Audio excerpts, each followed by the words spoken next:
আপনি ওই ছেলেটার কথা চিন্তা করেন, হাফেজ। আপনারা ভিডিও দেখছেন, রিফিউজি ক্যাম্পের ভিতরে আগুনে পড়ে মারা গেছে। ছেলেটার নাম ছিল শাবান, কোরআনে হাফেজ, সফটওয়্যার ইঞ্জিনিয়ারিং নিয়ে পড়তেছিল।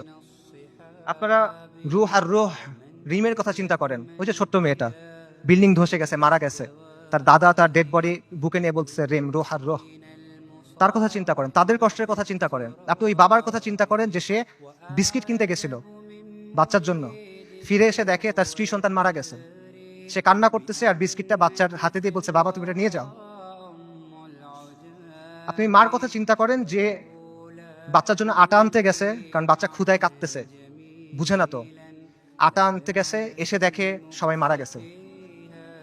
আপনি হিন্দ রজবের কথা চিন্তা করেন, 6 বছর বয়সী মেয়ে।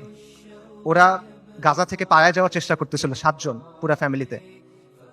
ইসরায়েলি ট্যাঙ্ক ওদের ঘিরে ফেলছে, গুলি করছে, সবাই মারা গেছে, ও বেঁচে আছে। তখন রেড ক্রিসেন্টে ফোন করছে, অডিও কলটা ইউটিউবে আছে, আপনারা শুনতে পারবেন। ও বলছে যে আমাকে তোমরা বাঁচাও, আমার খুব ভয় লাগতেছে।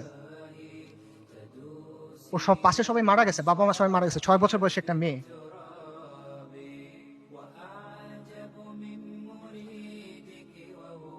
এবং শেষ পর্যন্ত 12 দিন পরে ওর ডেড বডি যখন পাওয়া গেছে, দেখা গেছে ওর পুরো ফ্যামিলির ডেড বডি, আর ওর আশেপাশে যে প্যারামেডিক গুলা ওকে বাঁচাতে আসছিল তারাও মারা গেছে, তাদেরকে মেরে ফেলছে ইসরায়েলিরা। ওই 3 বোনের কথা চিন্তা করেন, 3 বোন, 3টা ছবি। প্রথম ছবিটা হলো যুদ্ধের আগে, 3 বোন সেলফি তুলছে হাসি খুশি। পরের ছবিটা হলো যুদ্ধের সময়, 2 বোন, পেছনে ধ্বংসস্তূপ, 1 বোন মারা গেছে। পরের ছবি, 1 বোন, তার হাতে একটা বড় পলিথিন, গার্বেজ ডিসপোজাল ব্যাগ আছে না, কালো রঙের বড় পলিথিন, ওরকম বড় পলিথিন। পলিথিনে কি? তার বোনের ডেড বডি, পুরো বডি নাই, ছিন্ন বিচ্ছিন্ন হয়ে গেছে ওই ডেড বডি। গাজায় একটা হসপিটাল আছে খান ইউনুস, খান ইউনুসে একটা অ্যাম্বুলেন্স আসছে, অ্যাম্বুলেন্স থেকে একটা বাচ্চা নামছে, 10-11 বছর বয়স। ওর কাছে একটা ব্যাকপ্যাক, ওখান থেকে রক্ত পড়তেছে। আল জাজিরা সাংবাদিক জিজ্ঞেস করছে যে এখানে তোমার এখান থেকে রক্ত পড়তেছে কেন, তোমার ব্যাগে কি? বলছে আমার ভাই।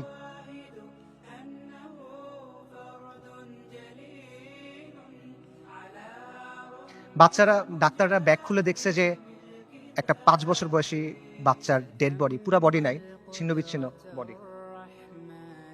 আপনারা ওই মার কথা চিন্তা করেন যে গেছে, যে তার পুরা ফ্যামিলি মারা গেছে, সে এসে জিজ্ঞেস করছে আমাকে লাশগুলো দাও, আমি দাফন কি করব। তাকে 3টা পলিথিন দিছে, কারণ ডেড বডি নাই, ছিন্ন বিচ্ছিন্ন হয়ে গেছে সব, 3টা পলিথিন দিছে। আপনারা ওই বাচ্চাটার কথা চিন্তা করেন, বিল্ডিং ধসে পড়ছে, খুলি ফেটে গেছে, কোটর থেকে চোখ বের হয়ে আসছে, এবং ওই নিষ্প্রাণ চোখ এই নিষ্প্রাণ পৃথিবীর দিকে তাকায় আছে। এদের কষ্টের কথা চিন্তা করেন। এই কষ্ট শুধু তাদের, কষ্ট আমাদের না।